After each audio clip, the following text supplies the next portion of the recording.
Okay. Good afternoon, everyone. Welcome to the second of our Third Sector Digital Leaders webinars. Today we are looking at fundraising, business development and partnership. Hosting today's webinar will be Zoe Amar of Zoe Amar Digital. And we're delighted to be joined by Mandy Johnson, who is probably one of the leading charity fundraising experts. So we're very grateful that she can give her time to us. Just point out, it'll say in the bottom of your screen that I'm Kylie Dickinson. I'm David from the School for Social Entrepreneurs. Me and Mandy are just going to have a bit of an interview. There is the opportunity to ask questions. So if you have questions, type them away. There's a box on your screen that will say, enter your questions here, and we'll read them towards the end. Otherwise, Zoe, over to you. Thank you very much, Dave. I am delighted to have Mandy Johnson with us today. She is, I think, the sector's greatest expert on digital fundraising and a font of all knowledge for so many other things, charity and digital. For those of you who haven't heard of Mandy, she's co-chair of the Institute of Fundraising London. She's one of the top 25 social CEOs on social media in the UK and was recently voted the second most influential fundraiser by Fundraising magazine. She was also previously CEO of the Small Charities Coalition and is doing some fantastic things at the moment, helping charities with fundraising and digital. Mandy, welcome. Hi, how are you? Very pleased to be here, and then even more delighted that you are as well. So thank you so much for making the time to do this webinar today. I think we're going to kick off with a short informal presentation from you, just about what you see as the three big trends in digital fundraising. So Mandy, over to you. Lovely, thank you. And I'm going to try and read questions as I go along. So thank you to Pauline Roche, who has already submitted some questions. So just so everyone's aware, there are currently 38 people on this call. I have no idea where they're from. Pauline wants to meet other people who are based in Birmingham and the West Midlands. So if that's one of you, please do put something in the questions. But if there aren't any questions, I'm just going to give you a very quick 5-minute overview of my 3 top tips for digital fundraising. So the first one might sound really simple, but it's to set realistic goals. And I think one of the flaws that people make here is they don't think about the resources that they've got to invest in relation to the goals that they think they can achieve in terms of how much they're going to be able to raise. And resources don't just have to be cash, they can be your staff or your volunteer time. But unless you have that time to commit, you're never going to be as successful as you would like to be or that you could be. So there will be a lot of offline work that will happen in order to make your digital fundraising as successful as it could be. So don't forget to think about how much time you are able to invest in order to raise as much money as possible. So that is tip number 1. Tip number 2 is to test absolutely everything you can possibly test. So one of my favourite examples of digital fundraising at the moment is coming from the Cats Protection, and they are headed up digitally by a very talented woman called Emily Casson. And Emily is now managing to turn Facebook supporters for all the Cats Protection straight into regular donors for the Cats Protection, which is exceptionally amazing work, because we all know that regular gifts help us become more sustainable as charities. But Emily has done so much testing with Cats Protection supporters that she is able to tell you what sort of colour cat is most likely to appeal to different segments of Cats Protection's database, which is just incredible, because it means that they can think about absolutely every element of what they're putting into their Facebook marketing in order to make sure that they are always delivering the highest return on investment possible.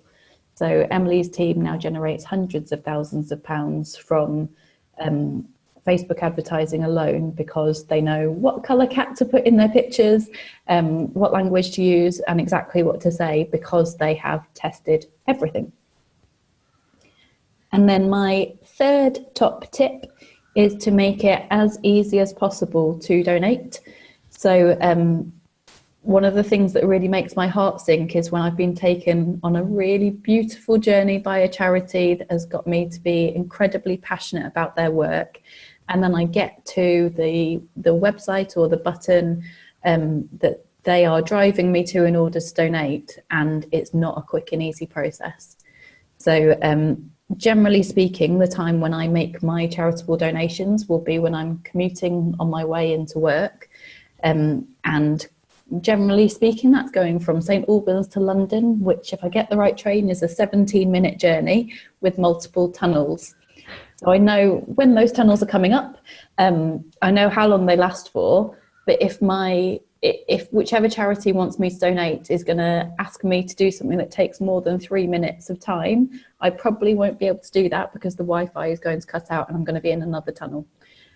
So please don't invest lots and lots of time in making your donor journeys as beautiful as they can be if you're also not going to invest the time in making sure it's as easy as possible to donate when they get to the ultimate destination, which is not the train station, it's your donate button.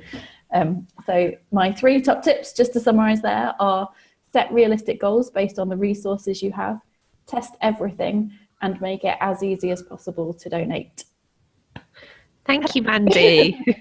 Thank you. That was a great summary of those 3 top tips. I'm absolutely with you on the user journeys. I've been in situations myself where I've been completely compelled by a charity's wonderful story, and then got to the point where I could donate and then found it was quite a clunky process. So absolutely, I think that's absolutely key. So I've got a few questions for you, if I may. So what do you see as the big trends at the moment in digital fundraising? So personalization is absolutely one of the big trends that I see.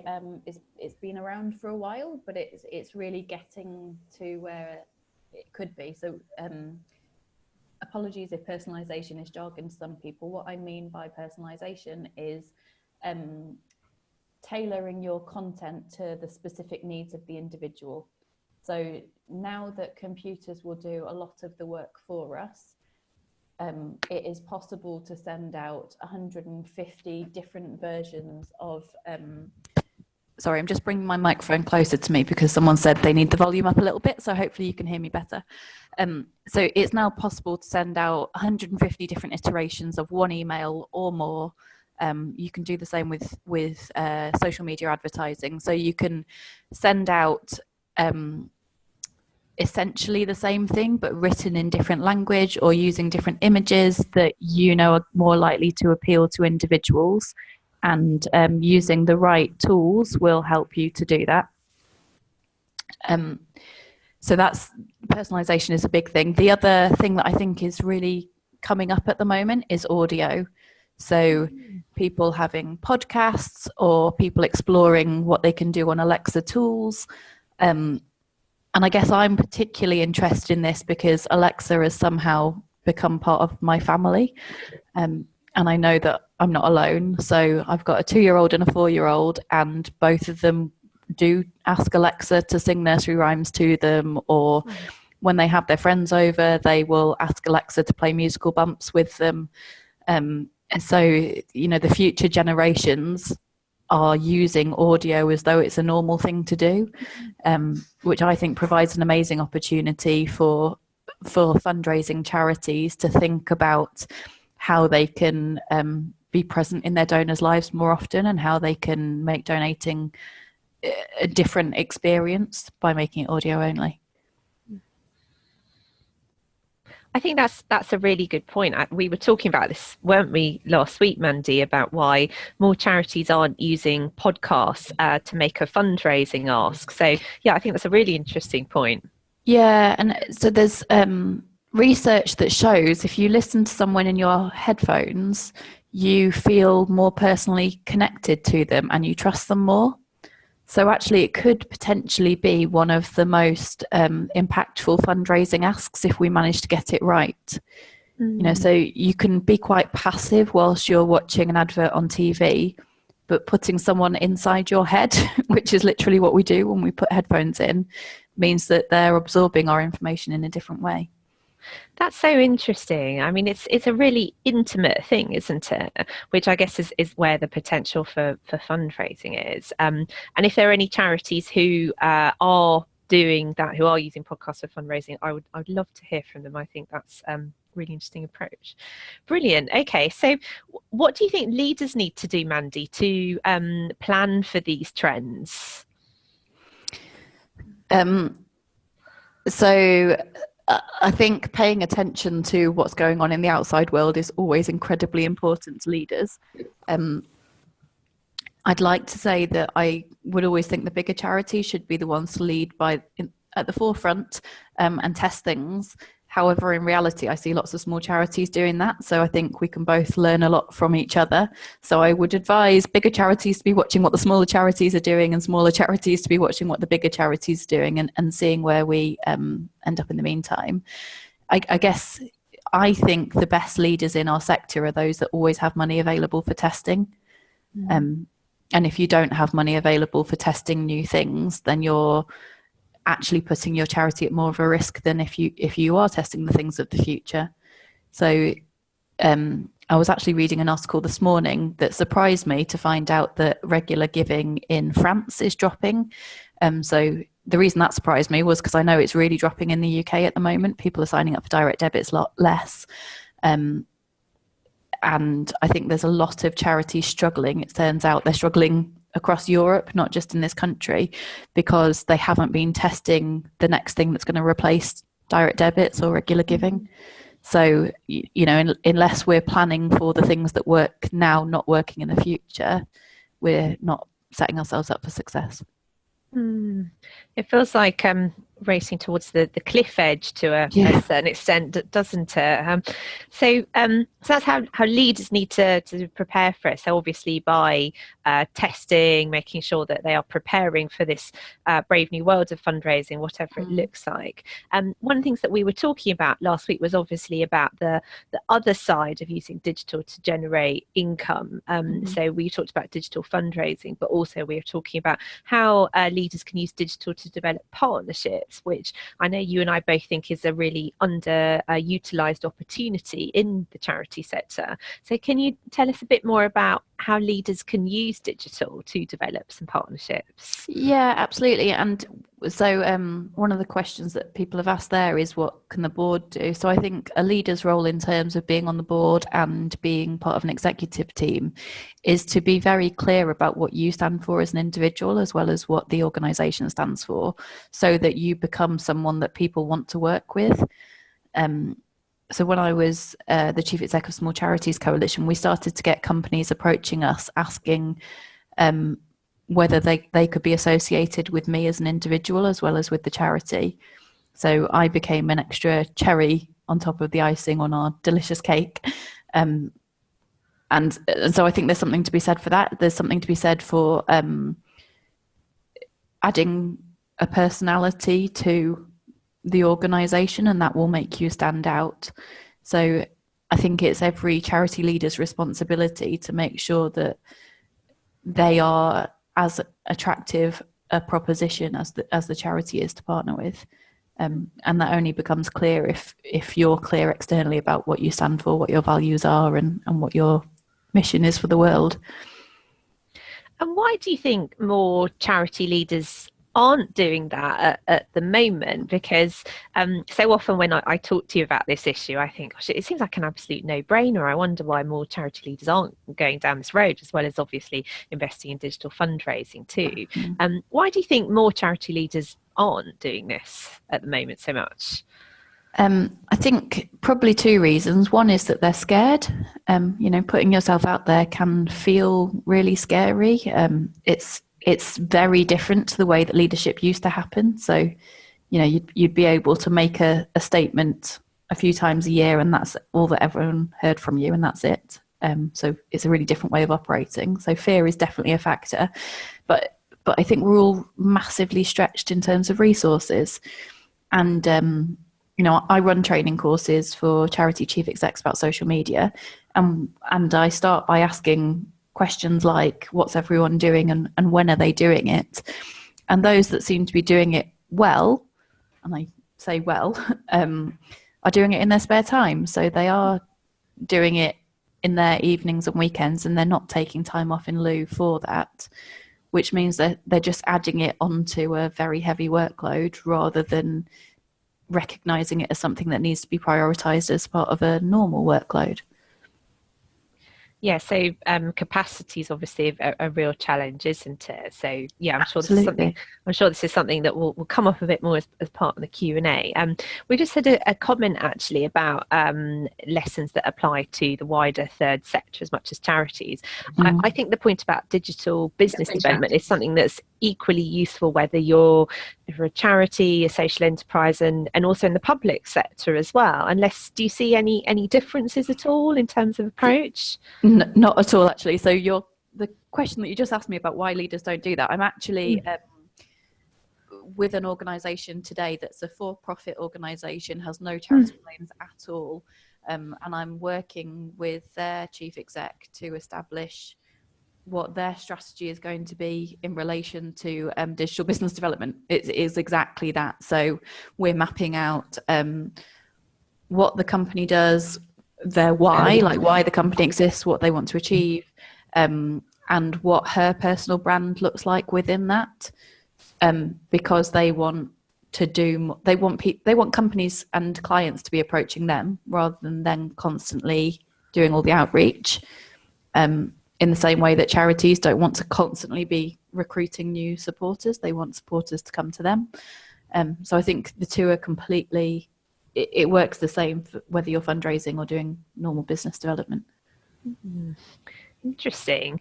And what do you wish you had learned earlier about how to use digital, whether that's for business development or for fundraising? So Zoe, you've heard me tell this story a million times before. So for those of you who don't know, my digital journey only really began about 4 years ago when I went on one of Zoe's courses. And one of the really releasing moments for me was when Zoe told me to start blogging on LinkedIn. And I guess what I wish I'd known earlier was that people would be interested in hearing my thoughts, because, you know, I had thoughts. Humans like reading what other humans are thinking, and they like being challenged on their perspective. So I just started blogging about things that I'd been angry about, professionally. So things like, I wrote a blog about whether celebrities did more harm than good by setting up their own foundation rather than supporting existing charities. And that sort of thing got loads of traction because my thoughts weren't unique. Other people had been thinking the same things. Some people disagreed with me. And the more I started exploring my own thoughts through blogging, the more attention I was getting, and the more people were approaching me wanting to hear more of my thoughts. And that led to people wanting to donate to the charities I was working for, or wanting to partner with the charities I was working with. And I also got tons of job offers because people knew what I stood for. So blogging, love blogging. Again, it's quite a sort of personal piece of content, isn't it? Coming back to our theme earlier about podcasting. So that's a really interesting observation. And what else do you think we should be doing as a sector, you know, whether that's for charities or other leaders in the non-profit world, whether it's social enterprise or other sectors? How can we develop the digital skills of our leaders for fundraising and also business development? I think it's going to be different for every leader. So, you know, you need to understand what the drivers are for your leaders. And I think once you've understood what drives them, then find examples of organizations that are achieving what your leader wants to achieve through digital channels. You know, whilst digital feels still a bit new and scary to some people, because there are enough people who've been using it for long enough, there is so much evidence out there that systems and processes can be more efficient and effective if you use digital effectively. So I'd take an evidence-based approach, but make sure you're taking evidence that's going to appeal to the specific drivers of that individual. Very good. So it's quite a personal thing, isn't it? Personalization and testing. Absolutely. That reminds me of something that I was reading this morning, actually, about how leaders need to see themselves as digital tourists, how they need to go and speak to other leaders or talk to other organisations who've been on the journey that they're about to embark on. So yeah, I thought that was a really interesting idea. Yeah, So great idea. So now we've got lots of questions. Mandy, I don't know whether you can see those or whether you'd like us to take you through them, but there's a really interesting one here to kick off, just about podcasting, actually. I mean, I asking whether podcasting is something which is perhaps more commonly used during for some people in big urban centres, and also what some of the possibilities could be, whether that's charities creating their own podcasts or advertising on other people's podcasts. I just wondered what your thoughts were on those questions. So in terms of whether people are using them outside of big centres, big urban centres, the honest answer is I don't know. I will definitely be Googling that to find out afterwards, because great question. I would imagine that if you're not in commuter territory, you might feel like you have a little bit more time to yourself. So, you'll be getting home hopefully at 6 o'clock rather than 8 o'clock. Which means your evenings might be a bit longer, your mornings might be a bit longer, but how people would choose to feed them, I don't know. I know that audiobooks are massively rising, and I don't think that's specific to commuters, because if you read books, now you're listening to them. I guess podcasts are the same. People used to listen to the radio, now they're listening to podcasts instead. Don't know, I guess is the summary of my answer. I don't know. Great question, really interesting. And then the other question was around podcasting to solicit donations, was it? Yeah. I think what Isa was asking there, Isa Pullinger was asking, was about charities creating their own podcasts. I know we touched on that issue earlier, or whether it might be better to advertise in other people's podcasts. So I suppose there you're going where there's already some reach and traction. So what do you think the pros and cons of those options are? So I think advertising on that sort of media could feel very transactional rather than relational. However, if you've got someone who runs a podcast who's passionate about your organisation, I would be asking them to talk about why they're passionate about your organisation and ask them to signpost to ways that people can donate. So rather than it being an advert, think of it as using a key influencer there. And if people hear their specific story, I imagine they're more likely to donate than if they hear one of your adverts. In terms of setting up a podcast yourself as a charity, I think it's a massive opportunity, and I don't think enough organisations are doing it yet. But I think you need to really think through who your audience is going to be for that, and what sorts of content they'll be interested in. So whether you're if you're an organisation where I hate using the word beneficiaries, but I haven't come up with a better word, if your beneficiaries are also your donors, then that's potentially an easier space, because you can produce content that's specific for your beneficiaries and also ask them to make a donation as well.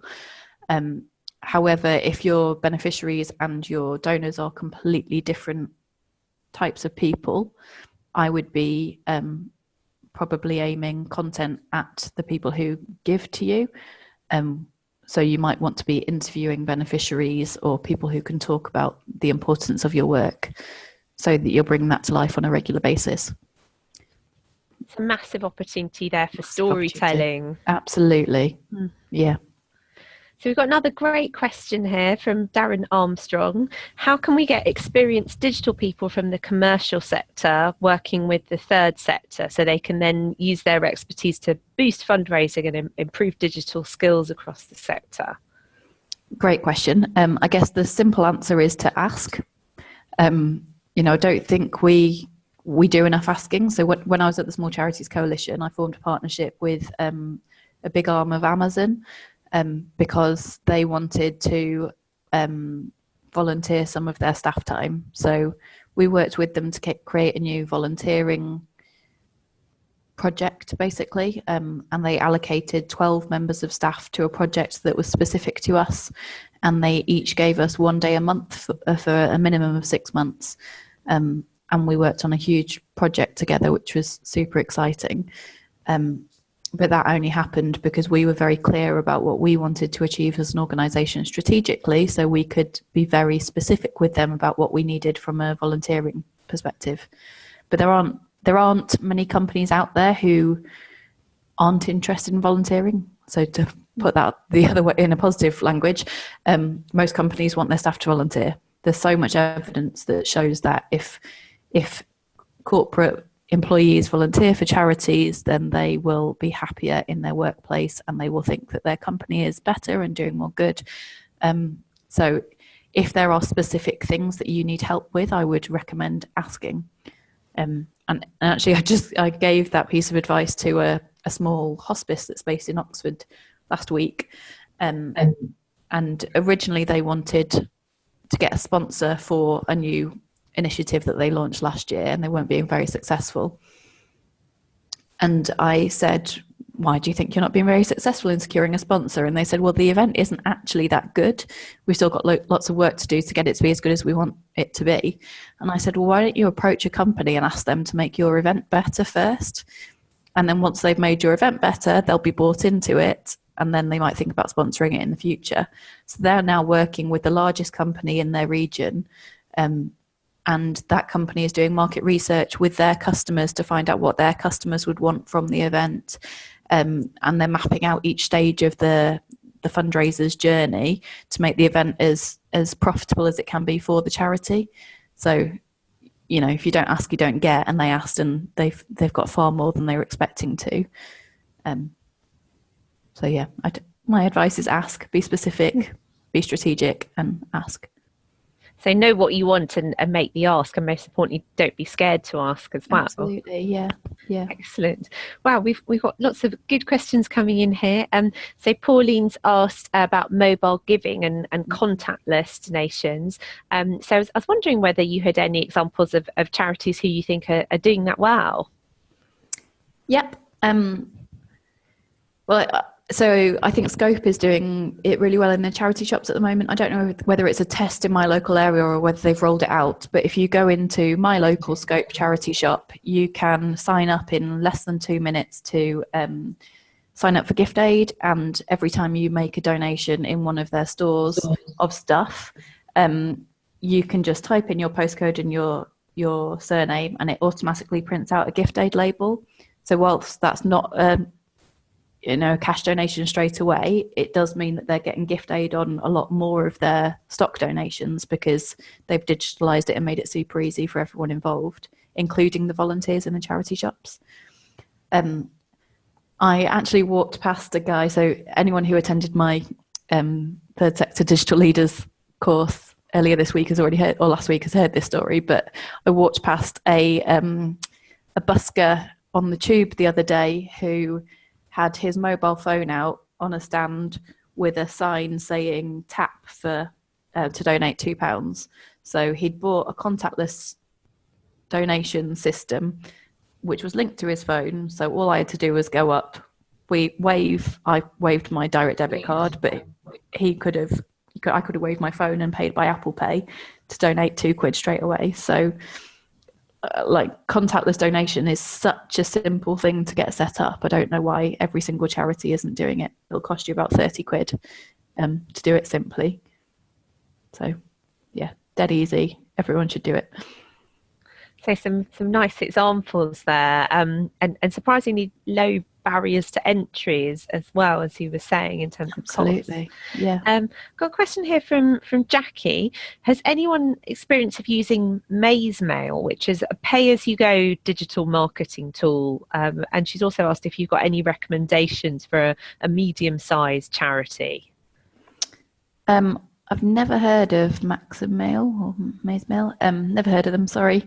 I will definitely Google that afterwards to find out about it though.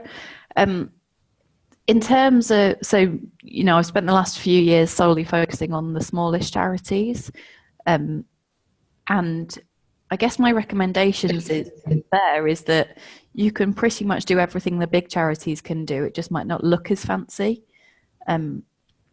So, you know, you can do contactless donations if you want to. You just buy a simple machine. You can have a really quick and efficient donation system just by plugging in a simple API like PayPal or Just Giving or GoFundMe.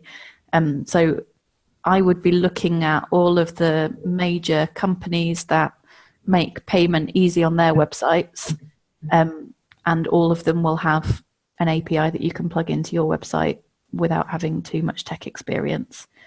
And if that sort of thing is complicated for your organization, I would be advertising on Reach Volunteering, which is one of my favorite volunteering websites, for someone who could do just that bit for you.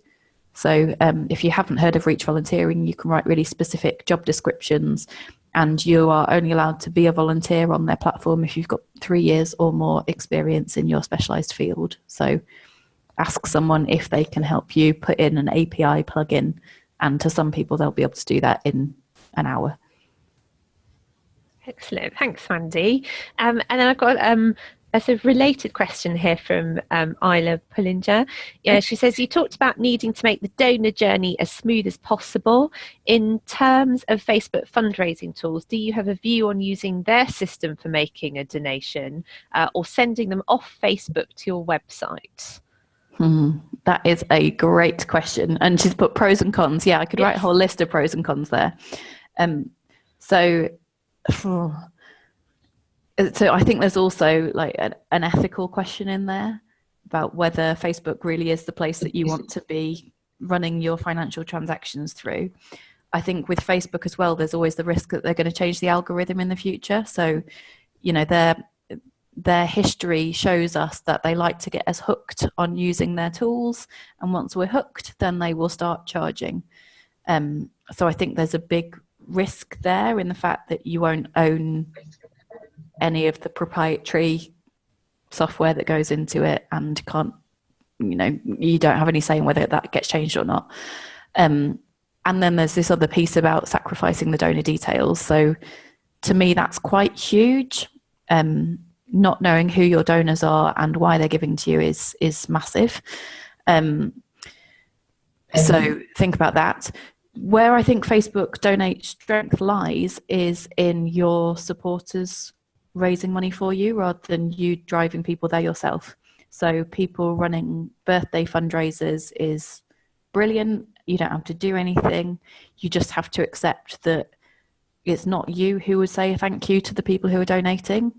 But then if you apply that to the real world, you know, if we think offline, if someone is raising money from an event like Race for Life or the marathon, you are never going to thank the end donor. You only ever thank the person who's doing the thing for you. So with Facebook, I would apply that thought process. And if someone sets up a Facebook fundraiser, thank them and give them stuff that they can pass on to the people who've given to them. But accept that your relationship is always going to be about the person doing the thing rather than all of the individuals doing the money. But yeah, ultimately, I would say don't drive people to a donate button on your Facebook page. Try and get them off Facebook onto your website if it's you as an organisation asking them to give. Thanks, Mandy. That's a great summary. And I've got a question here from David. What is the best company to use to set up tap donations? And a related question actually from Pauline about how small charities might need some reassurance about potential fraud with mobile donations and also contactless donations as well. Okay, so the best company to use for tap donations, I'm really sorry, but I'm going to give you the honest answer, which is this is really a piece of research that I want to do because I get asked it all the time. So I know the organisations that I've used. So SumUp is one of them, PayPal Giving is one of them, but I haven't tested them all. And I think there's an opportunity, or not an opportunity, there's a piece of research that needs to be done because there are so many different offerings on the market and I haven't read anything to tell us which one is the best and what criteria people are using to choose them. But you know, it's on my list of things to do because I think there are so many charities asking that question. So sorry, I don't know the answer, but I hope to in the future. in terms of potential fraud, so generally speaking, donating online is safer than donating offline, as long as you're using secure websites. So you will see a little padlock appearing when you're making a payment, and that will indicate whether or not it's secure or not. But yeah, I don't know what else I can say about that. The banking system has put so many protections in place to make it as good as possible. I think it's one of the safest way to take or receive money at the moment. It's far safer than handing an envelope around and hoping that all of the money ends up being dropped through your door. Really good point. Thanks, Mandy. I'm just having a look to see whether there are any other questions, actually. So if you've got any final questions for Mandy, please do get them in now. A question for me, actually, just in the meantime. Mandy, where do you think we'll be in 5 years' time with digital fundraising? Where would you like to see the sector? Great question. Where will we be? I don't think people will talk about digital fundraising anymore, because I think by segregating out digital, it makes it seem like it's something different to every other type of fundraising. And I think most donor journeys will be a mixture of online and offline. So, you know, you will have a conversation with someone face to face, and that might mean that you go off and donate on, I'm not going to say a charity's website. I don't think charities will necessarily have websites in 5 years' time. I feel like websites might be dying out in that way.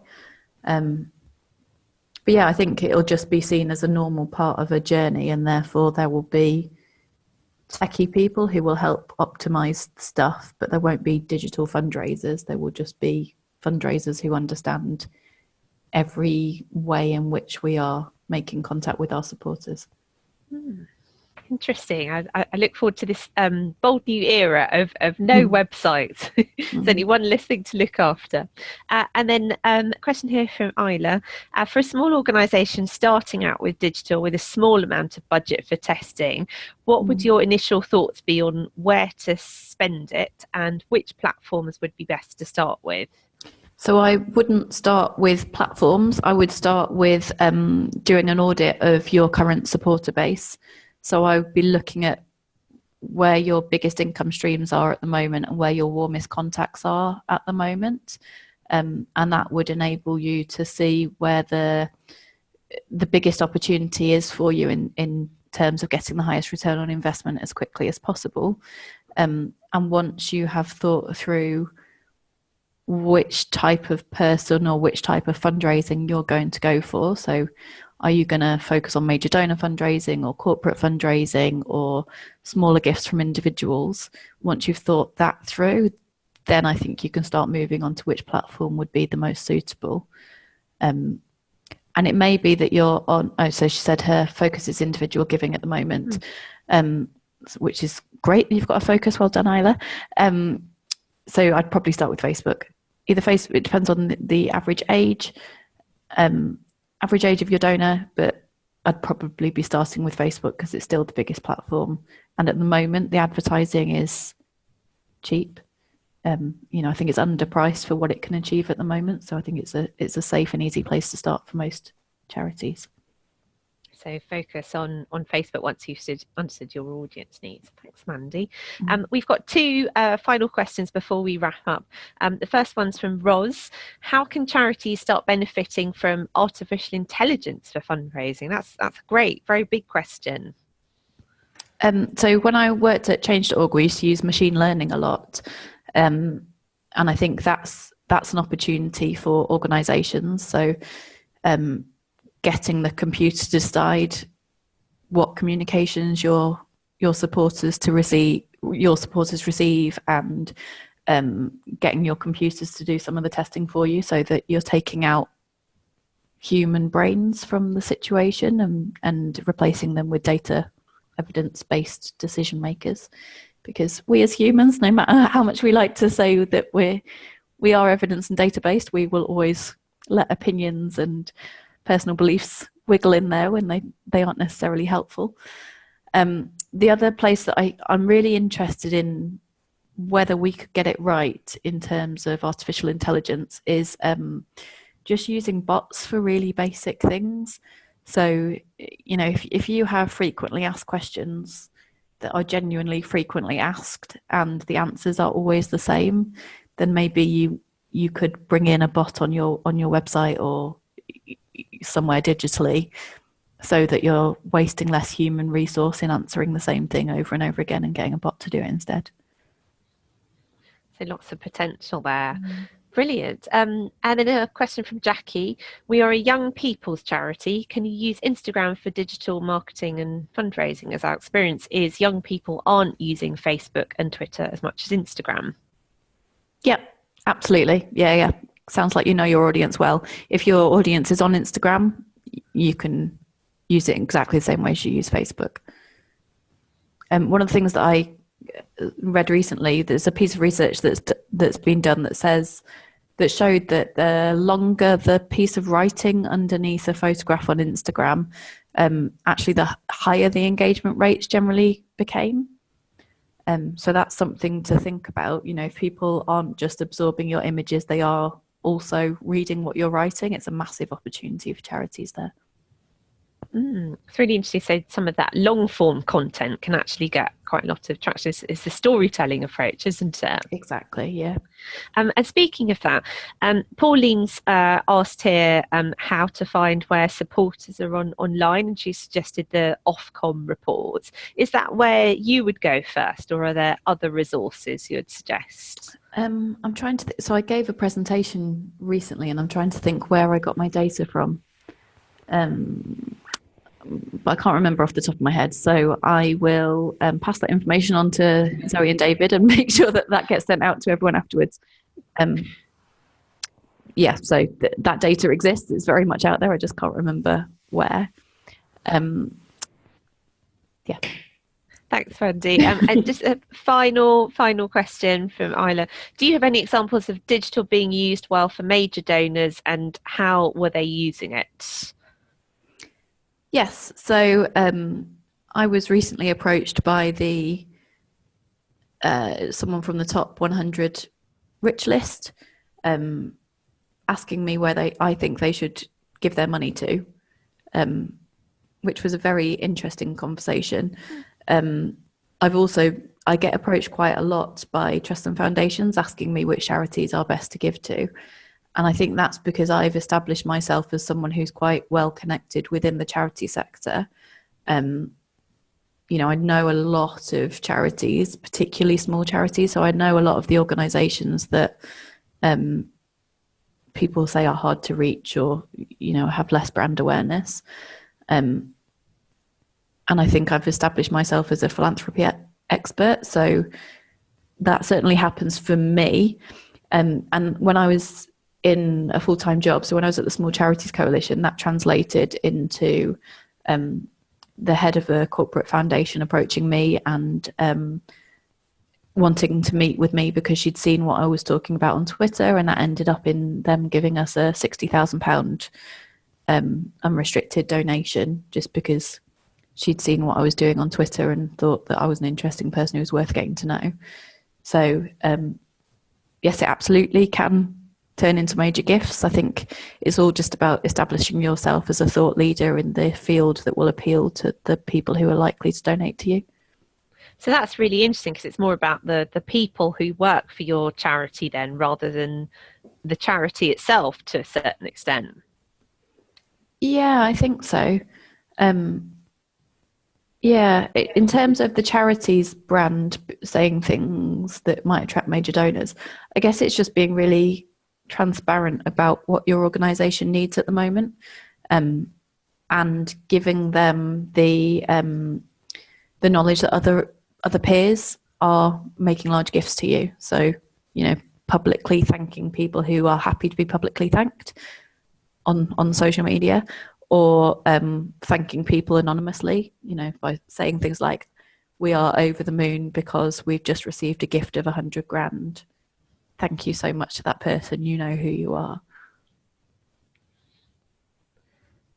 Sounds really good. Excellent. Thanks so much, Mandy, for all those tips. Obviously, we covered quite a lot of ground today. We've talked a lot about how you can use digital for fundraising and business development. I think we've come to the end of the questions now. But Mandy, thank you so much for your time. Very, very much appreciated for you sharing your expertise and many, many insights with everyone here today. Dave, is there anything that you want to add about further webinars before we wrap up? Yeah, sure.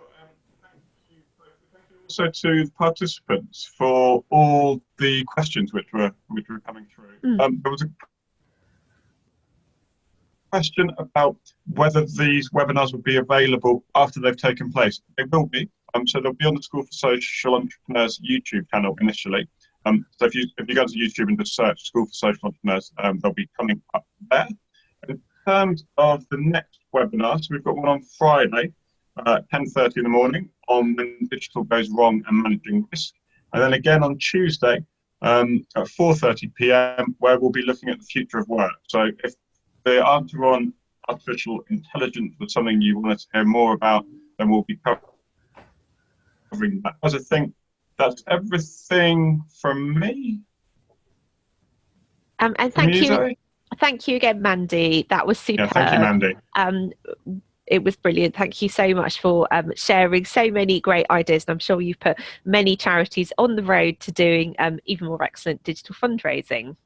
Oh, thanks for having me. Thank you so much, everyone. Thank you all. Thank you. Bye. Thank you very much. Thanks, Mandy. Bye. Bye. Bye.